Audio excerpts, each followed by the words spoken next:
What's up, soccer fans? Mike Guglielmi, Sons of a Pitch, an American soccer podcast, here to bring you episode number 205. Can you believe it? 205, and it marks a beautiful evening of United States men's national team winning the Gold Cup over Mexico. Yes, that's 2 wins for the United States in big-time tournaments this year over Mexico in this summer, in this European offseason and MLS season, and I am a happy guy about that. Glad you all have joined us. Here is DSO is on, a new Wiseman, USA soccer fan, Rocky does it all, brother BKL. Good to have you all here hanging out with us on YouTube. Wow, on this episode, we're going to talk about MLS. We're going to recap all the games from last week. We're going to talk a little bit about this week's upcoming MLS crazy midweek with 25 matches, as well as then the weekend. We're going to talk Gold Cup recap. We're going to look ahead a little bit to the U.S., Canada, and Mexico World Cup qualifying for 2022, starting in September, only a month away, as well as we'll be taking a look at the CONCACAF Champions League as well, with one entrant left from MLS. So, Papi Cheeto in the house. What's up? Good to see you. All right, guys, let's get started right into it. If you're new here, hit that subscribe button down below. Leave us a 5-star review on the podcast. And if you're on the YouTube side, hit that subscribe button, turn on that notification bell so you don't miss any of our awesome soccer content. And, hit the like button too, and go check out our 4,000 subscriber video and get your entries in, because next week's episode on the 10th, next Tuesday night, I'm going to do a drawing for a brand new Sons of a Pitch soccer t-shirt to someone, whoever it is, that is the lucky commenter on that stream. And we'll do the drawing live right here on YouTube next Tuesday night when we're recording this podcast episode. All right, so getting things started. Fernando CC in the house as well. Hey, congratulations. Greetings from Argentina. We are the champions of CONCACAF and CONMEBOL.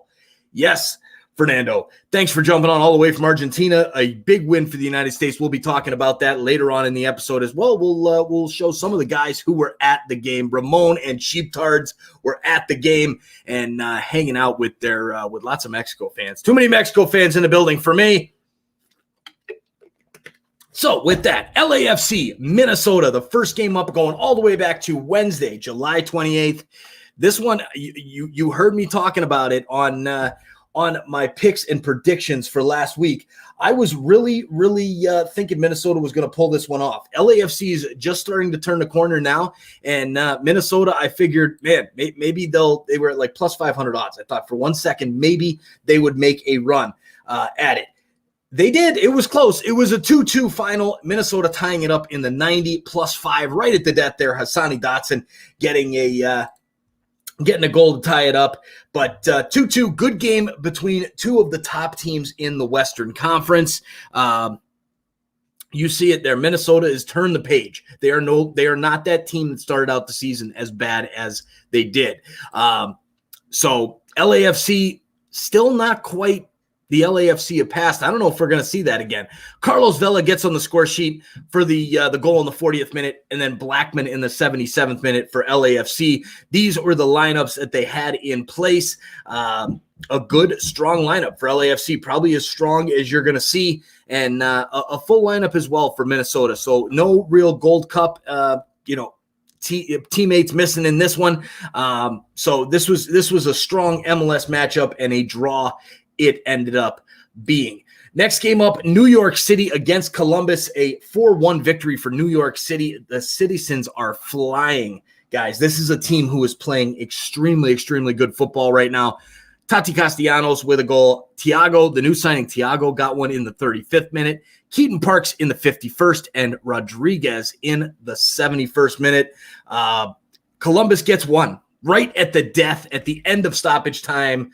Why in God's name this was called, I didn't see the foul leading up to it. I had already turned this game off once it was 4-0 for New York City. But Pedro Santos gets a cheap waste of time penalty kick goal to ruin the shutout for New York City. And brother BKL, man, your New York City are flying right now, absolutely flying. That team is going to be challenging with the New England Revolution fairly soon, I believe, because, man, that team, wow, a very, very good team. All right, so New York City with a good win on that Friday night. The next one up on Friday night was Orlando and Atlanta. Kind of want to call it a rivalry. They keep trying to make it a rivalry, but Orlando beating Atlanta 3-2 in this one. Smith, Vanderwater, and Nani himself with goals in the for Orlando, and then Atlanta, Joseph Martinez gets a goal in the first minute, and then Moreno in the 66th. There you go. Anu Wiseman says Fonseca tried out the All-Star special and dipped. No manager for Atlanta. No, we'll see what they do. What Atlanta does. They got to right that ship, and they've got to figure it out fast because it's not looking good right now for the Five Stripes, and I know that is unacceptable there in Atlanta. There's a lot of markets that you see in MLS.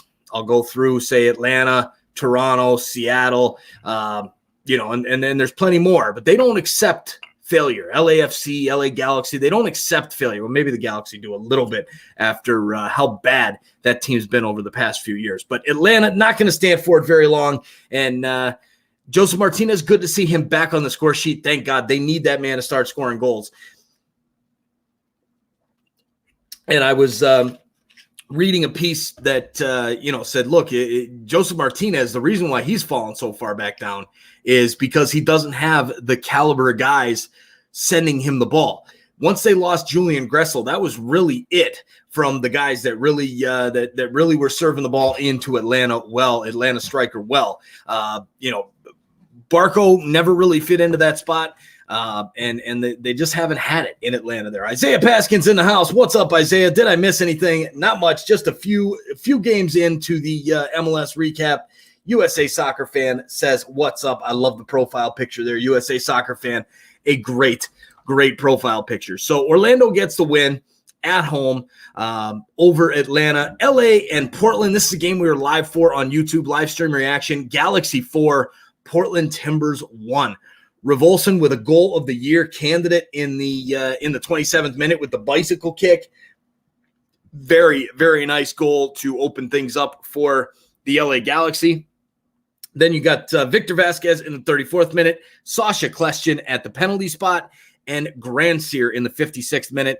The one goal comes for the Portland Timbers in the 29th minute through Jeremy Ebobisse. And, rough goal for the Portland Timbers in this one. But again, they just can't seem to get that road form figured out. That is the one thing holding the Timbers back. And Rocky, I don't know, man. Is this team actually as good as I think they are, or am I missing something? Because they're not playing like the team that they should. Even you take the road form into the equation, and they're 1-6-1 on the road this year. When you take, a team, even if they did kind of turn that into 500 on the road, I don't know. This team's just not impressing me lately. So we'll see how that goes. And there you go. Isaiah says, just wait until Chicha comes back. Yeah, this is without Chicharito. Zubak still not really the goal scorer that they need there for the Galaxy. But, man, the Galaxy getting it done without Chicharito, and he was scoring all their goals in the beginning of the season. But Portland, hopefully they'll pull things back together fairly soon. And Karen's in the house. How you doing, Mom? Thanks for jumping on. And there you go. U.S. Soccer Fan says, damn, 4-1 LA Galaxy. Yeah, it was a beatdown for the Galaxy, that's for sure. Isaiah says Portland is having a down year like Columbus in 2019. I completely agree. This team is definitely having a down year. There is no doubt about that. Hopefully the Timbers can figure it out fairly soon because, man, we all want the Timbers to be successful, don't we, Rocky? Some interesting news just coming in from brother BKL. He says Matrita's loan saga appears to have ended. According to the NYCFC source, Al Ali plans to terminate, or they have already terminated his contract because they want a different central attacking midfielder. So Matrita takes up an international spot that that they have. So it is true that if it's true, it's that he's coming back to New York City. DSO says it looks like BDB is in favor of a stadium, and Eric Adams is aware of it, but no official word on his behalf. Well, hopefully they figure out New York City figures out that stadium thing, man. Totally need to get that figured out. Hopefully that works out for them. But good news there from brother BKL. Matrita looks like he's coming back to NYCFC, and that is some exciting news. Thanks for breaking that to us there, brother BKL, right in the middle of the episode. Zara in the house. How you doing, Zara? And says, hi, Karen. How was your day? Zara in the house. Love to see it. Thanks for stopping by and hitting that like button and saying hi. All right, so the Galaxy, big win there on closing out that Friday night. Then moving into the Saturday games, Seattle, the Seattle Sounders. What is going on with the Seattle Sounders, ladies and gentlemen? My goodness, this team is just not looking good. They've lost a couple games now, 1-0 games. So it's definitely on the offense, not on the defense. San Jose gets the victory. Christian Espinoza, the DP, gets the goal in the 45+1. So, that's Seattle. Is this just kind of a little bit of a blip in the radar because of all the injuries, or is this bigger than that? I'm hoping it's just a blip. I would think it's just a blip, but it may not be. I mean, this might be something bigger. I mean, something to do with the lineup and the injuries definitely could be playing a part with it. But Seattle, I mean, you look at this team, they still have a lot of kids out in that lineup, but they had Rui Diaz there from the start. You got Alex Roldan in there, you got Kellen Rowe, Joe Paulo. A solid lineup from the Sounders, obviously nowhere near what they are at full strength, but still some of their players. When you got Rui Diaz up top, I think it's a little bit of that always to me makes me think that Seattle might be hurting if they don't get the results like they didn't in this one. So San Jose, good victory for them, and the Sounders hopefully will pull things back together soon, but they're missing a lot of pieces. Before we get to the next game, Jay Jardim in the house. What's up, Jay? And there's Zara. I love it. Guys, like this video and subscribe to this amazing channel. Thank you, Zara. Appreciate that. Daniel Young in the house as well. How you doing, Daniel? Good to see you. Let's go NYCFC. A damn good team there, Daniel. A very, very good team. And all right, so New York Red Bulls, the other half of New York, and the New England Revolution, 3-2 victory for the Revs.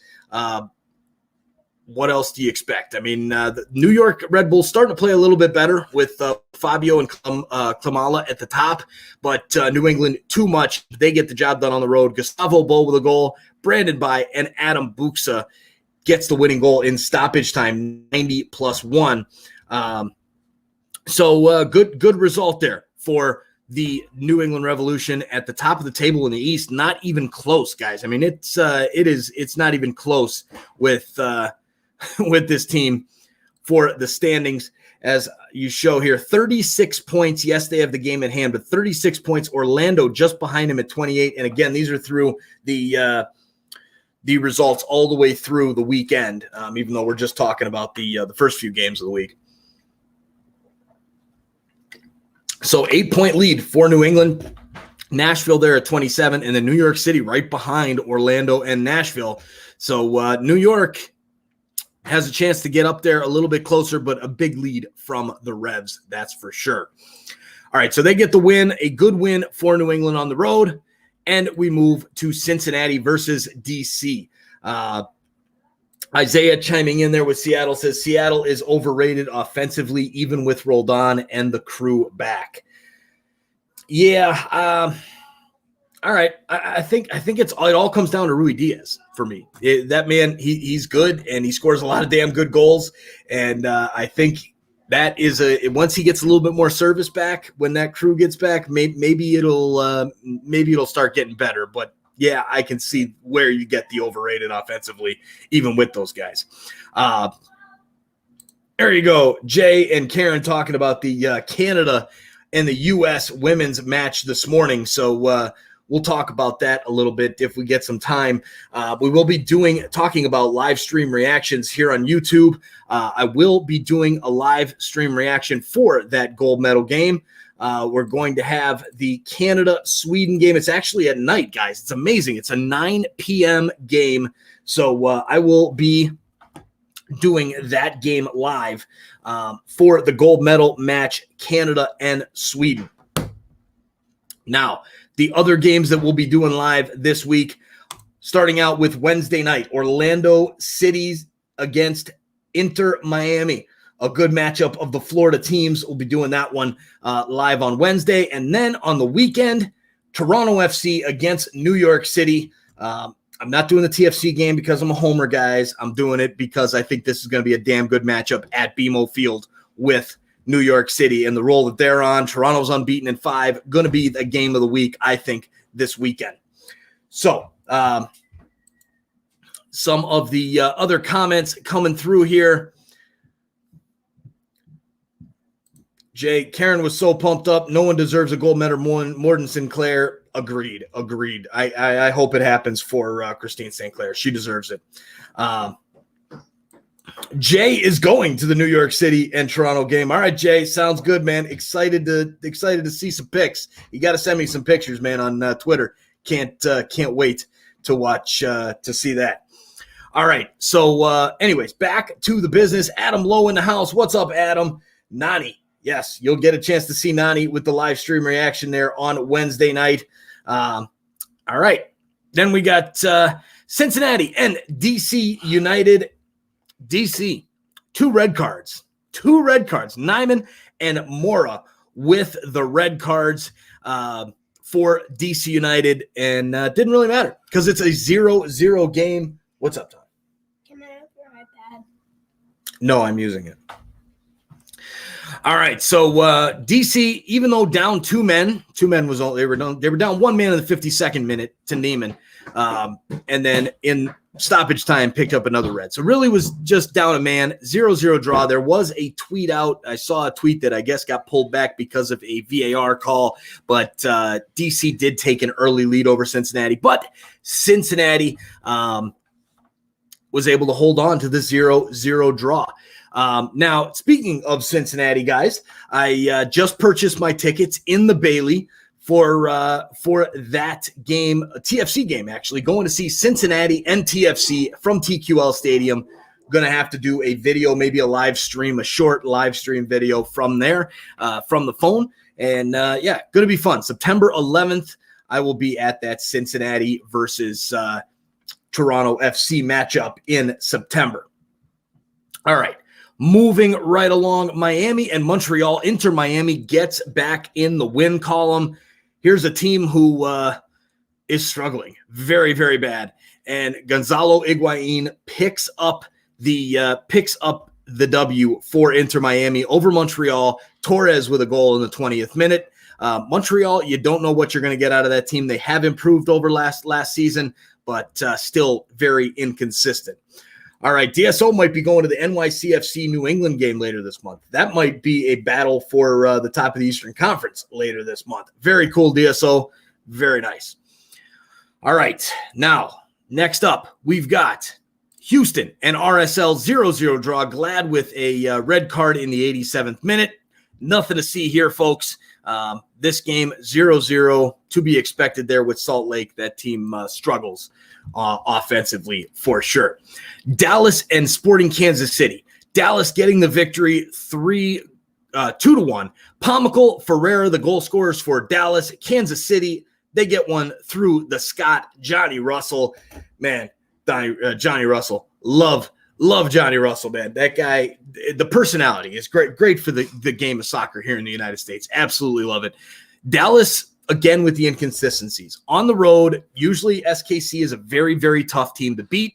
At home, and Dallas finds a way to beat them at Sporting Kansas City Stadium. Like, where is this Dallas team? When are they going to figure it out? Because they either beat teams that they're not supposed to beat on the road, crazy results, or then they end up, they're playing against Colorado. You think they're going to win, and they end up losing. This cannot figure this team out.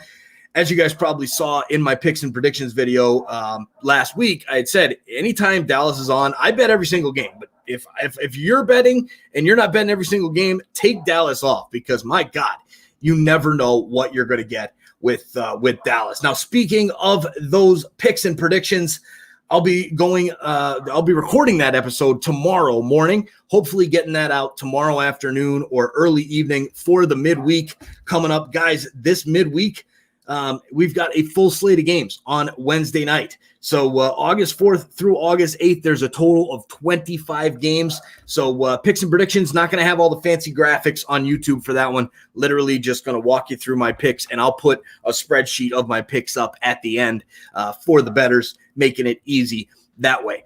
Dallas 2-1 over Sporting Kansas City. Surprising result.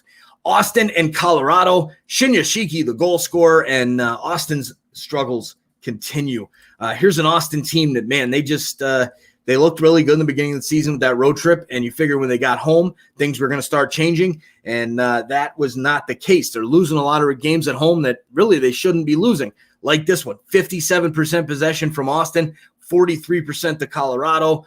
Total shots was in Colorado's favor, but shots on goal by far, Austin is not hitting the target, and that is the problem for Austin right now. They just can't seem to pull anything. Cecilio Dominguez has kind of gone dry.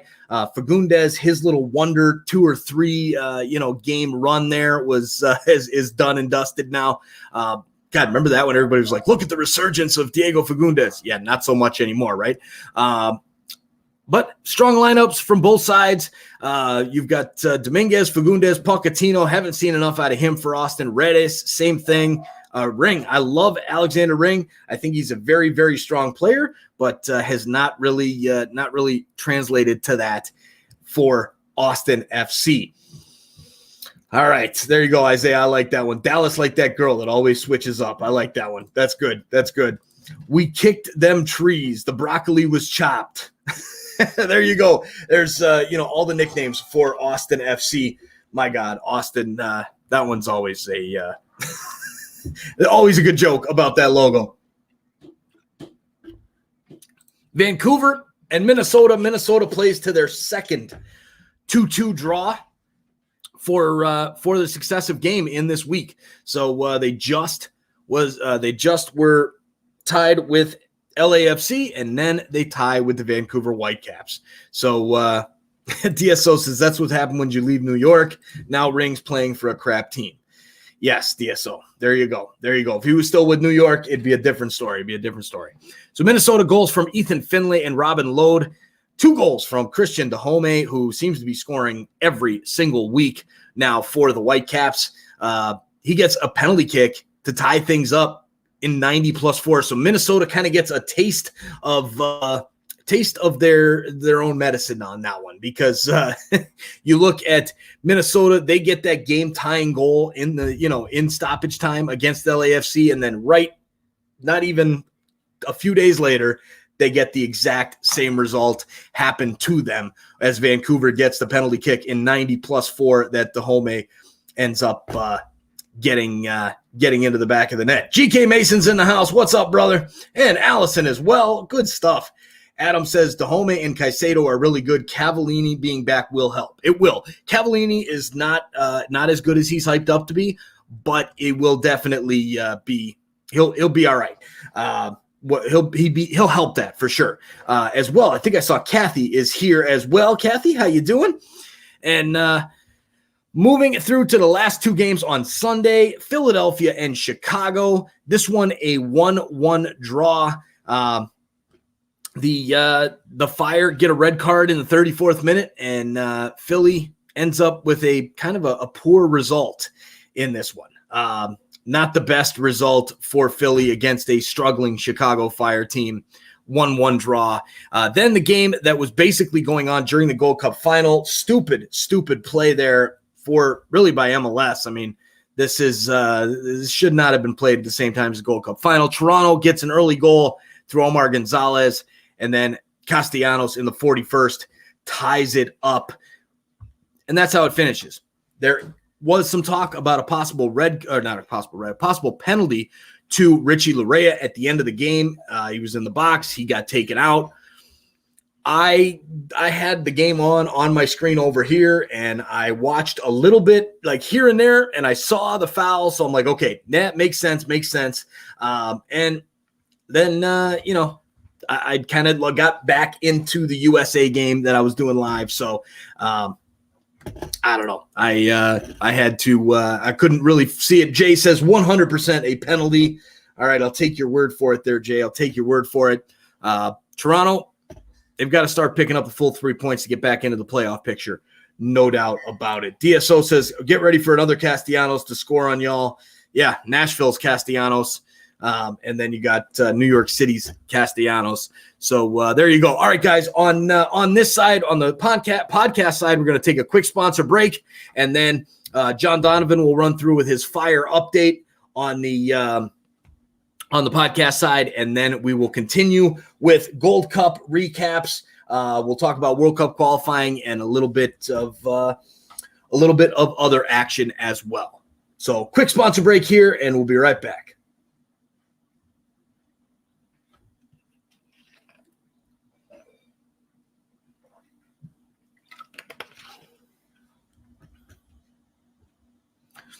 All right, back from break here. So we got some Gold Cup to talk about. Gold Cup just ends. United States are the champions of the Gold Cup. Let's take it all the way back to the semifinals from the last podcast episode. And Qatar, United States. Jossie Zardes gets it done in the 86th minute. Matt Turner stood on his head in this matchup. This was a game where, I thought Qatar was going to pull it off. I really did. Even though the U.S. held possession, the shots, look at these shots, 18-6 for Qatar.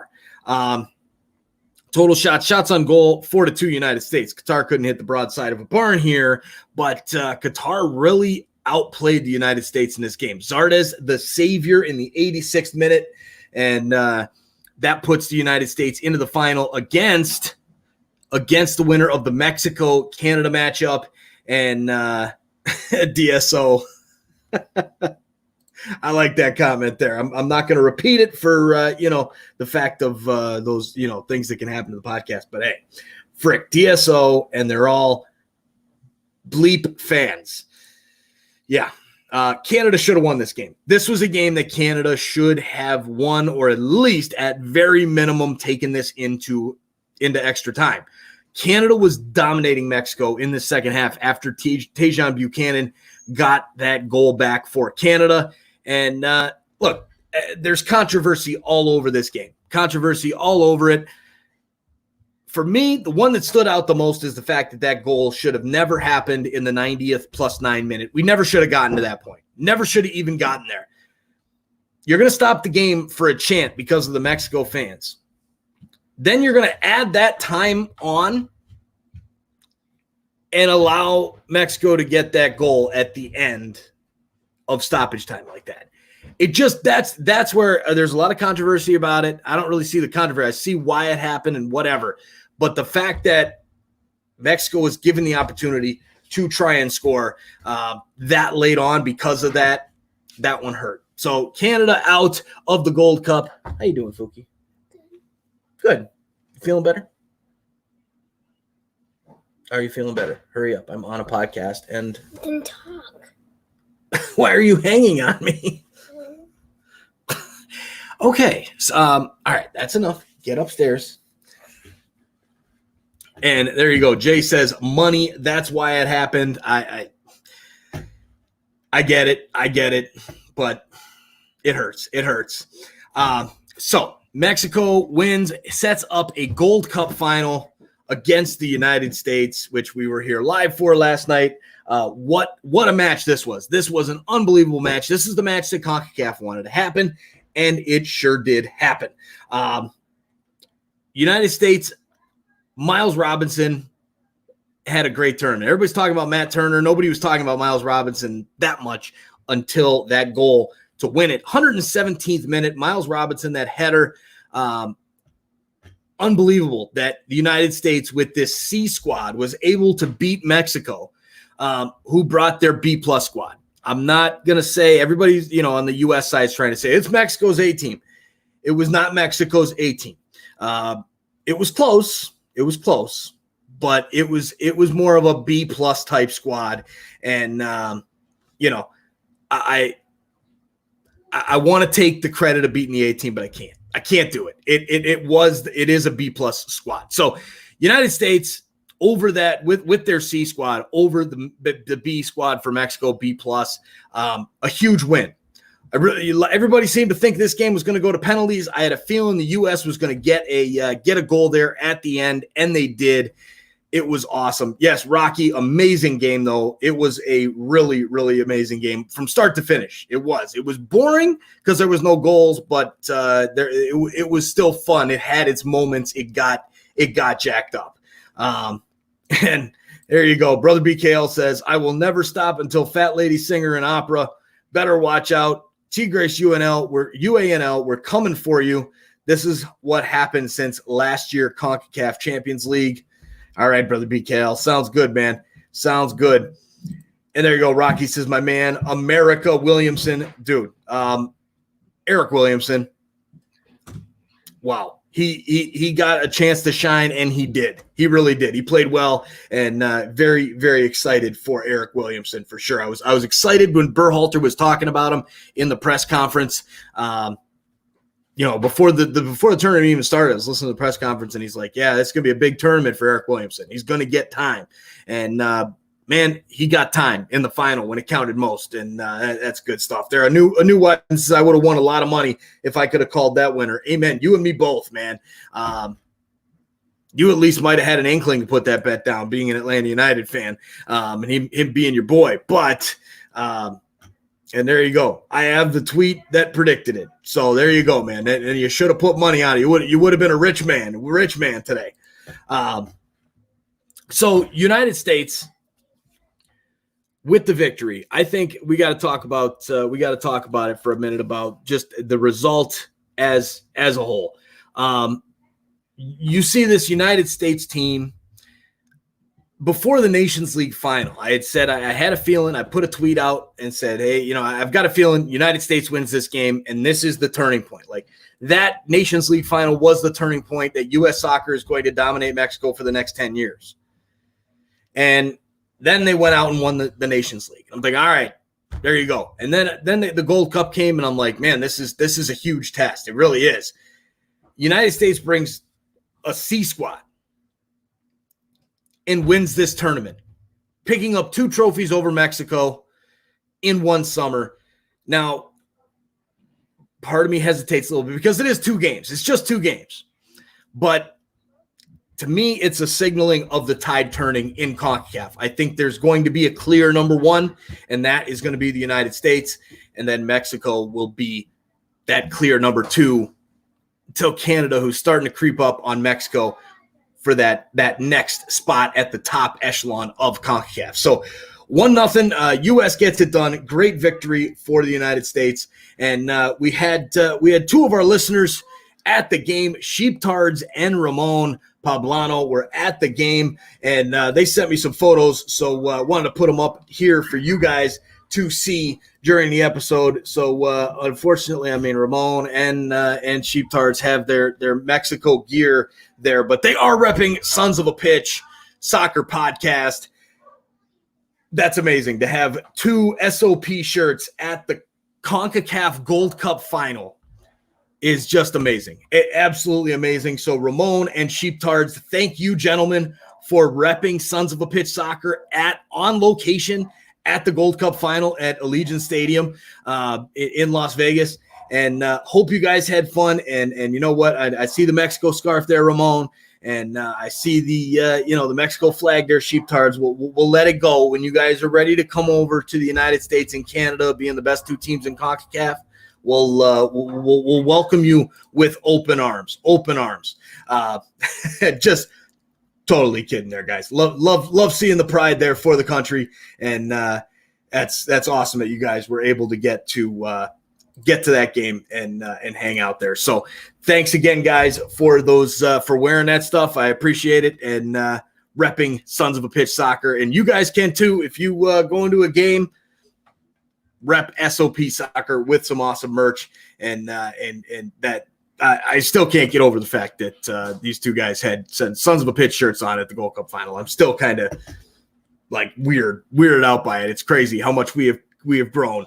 And there you go. Rocky says, Ramon, sheeptards, GOAT.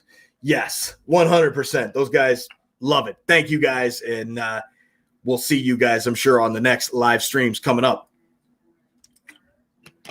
All right. So the Gold Cup, there's your recap of the Gold Cup. Now looking at the World Cup qualifying, a little bit of a quick run ahead to World Cup qualifying. Look, this is going to be a very, very let me switch this over here.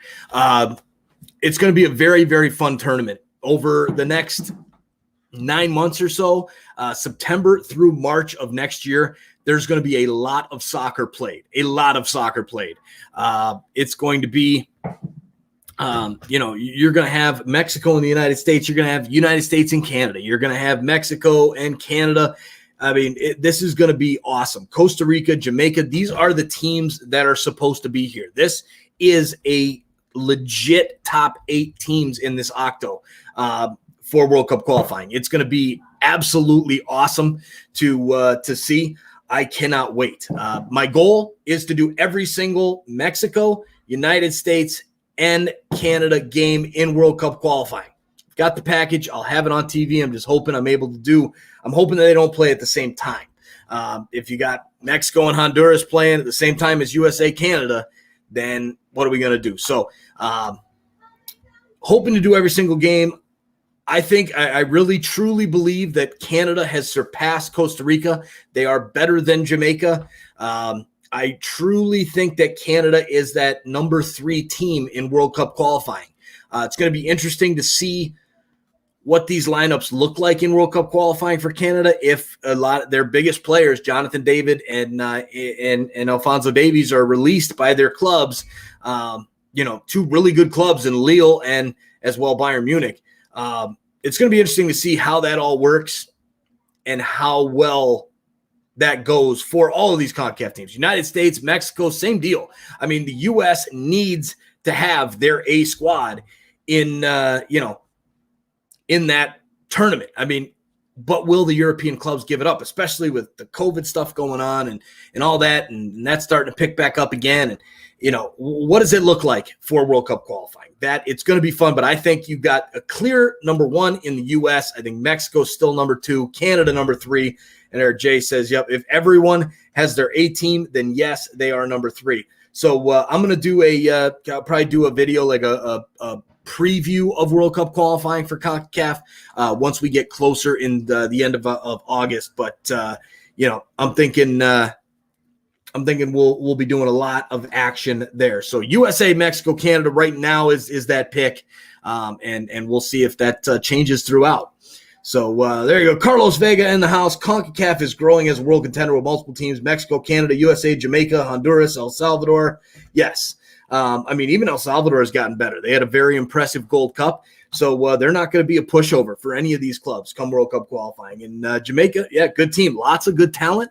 They just haven't been able to put it together. So thanks for that comment there, Carlos. Glad to have you hanging out.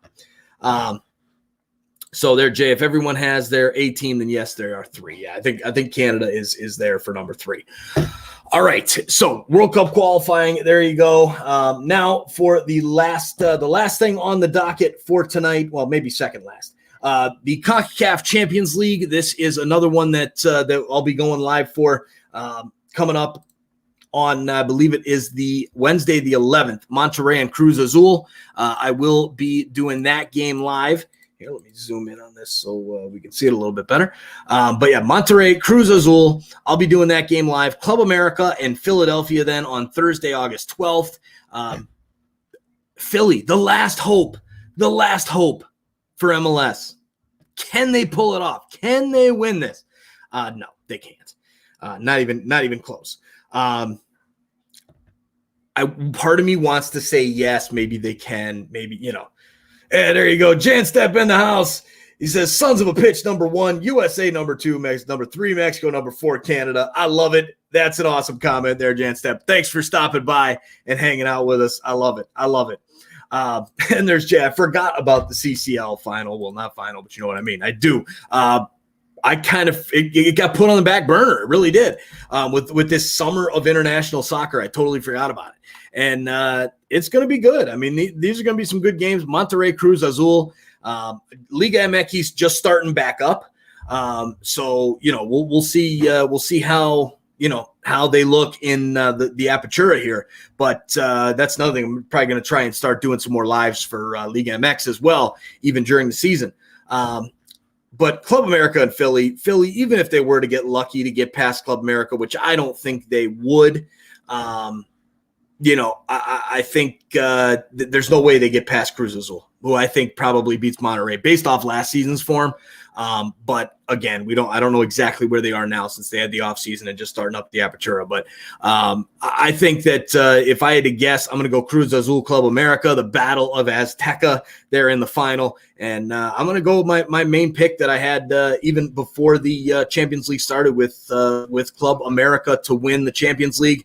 Santiago Solari has turned that club around, and they spend money. They've got a good team. They just needed the right man to lead them, and I think they've got that. So CCL coming back up just a few days next week, actually. So we'll still have another podcast episode before that. But Monterrey, Cruz Azul, Wednesday, August 11th, and Club America, Philadelphia, Thursday, August 12th. And Jay, totally. So much football this summer has been crazy. There, Rocky says, there's always hope. May the force be with Philly. Yes, there you go. That sums it up perfectly, Rocky. Perfectly. Isaiah, USA 2023 Gold Cup champions. I love it. Joshua the American. All right, I might try to stay up to see the Mexico-Brazil game. Good luck, Joshua. Damn, if you can stay up that late, cheers. I will not be able to do it, but glad you're here hanging out, Joshua. All right, there you go. Isaiah says he thinks Philly beats Club America. It's a feeling I have. Same feeling for both USA-Mexico games this year. All right, there you go, man. There you go. And I picked USA for both. Yes, you did. There you go, man. Good on you, and we'll see if it happens. We'll see. All right, so now, lastly, I wanted to touch just on the women's Gold Cup or the women's World Cup game today. Wow, what a game! United States has not had it. These U.S. women have not had it in this tournament. They have not looked good. The few games that I've watched, I've kind of just had them on while I'm working and just listening to them. And it's just not, this team has fallen very, very far from where they were, even in the World Cup, just 2 years ago, right? So this team is not the same team. And Canada had a heck of a showing. They did get outplayed, but you know what? They got the call with the VAR. Yes, it was a clear penalty. She kicked her leg when she was trying to play the ball, but she had no idea what she was doing. She had zero intent there because she didn't know that the Canadian player was running it behind her. But regardless, if there's anybody that deserves a gold medal, it's Christine Sinclair, the all-time leading goal scorer for international soccer, men's or women's. It's impressive, and she deserves that gold around her neck. But Sweden's going to be a tough game, and I can't wait to do it live here on Sons of a Pitch. So again, we'll be live for that one, the Gold Cup match in the 2020 Tokyo Olympics, Sweden and Canada at 9 p.m. Central. So for some reason, it's like 11 a.m. there in Tokyo. So they're doing a morning game for the gold medal game. I don't know why, but I'll take it. A night game, I like it. Also, then, if Mexico does win the game tonight, I will look at possibly doing the Mexico Gold Cup medal, or the gold medal game at the Tokyo Olympics. So depending on how that goes, if they're in the final, maybe we'll do that. I think it's like a 7 a.m. start, but yeah, we'll see. All right, guys, that's going to do it. And there you go. Isaiah says USWNT to lose the 2023 Women's World Cup. I mean, they're not looking like a team that can win it. And then DSO World Cup better than the Olympics. Of course it is. And DSO says not a chance Mexico beats Brazil. Well, if they do, we'll look at doing that final in the early morning for the Mexican gold medal match. All right, with that, guys, thank you all for joining tonight and hanging out and listening on the podcast side. Until tomorrow, look out for that picks and predictions video. That'll be coming out tomorrow. And then also All-Star members. We just picked up a new All-Star member, so welcome, Jurgen. If you guys are on, head on over to my video. Probably be launching tomorrow afternoon as well for the All-Stars. All right, guys, have a great evening. We will talk to you very, very soon.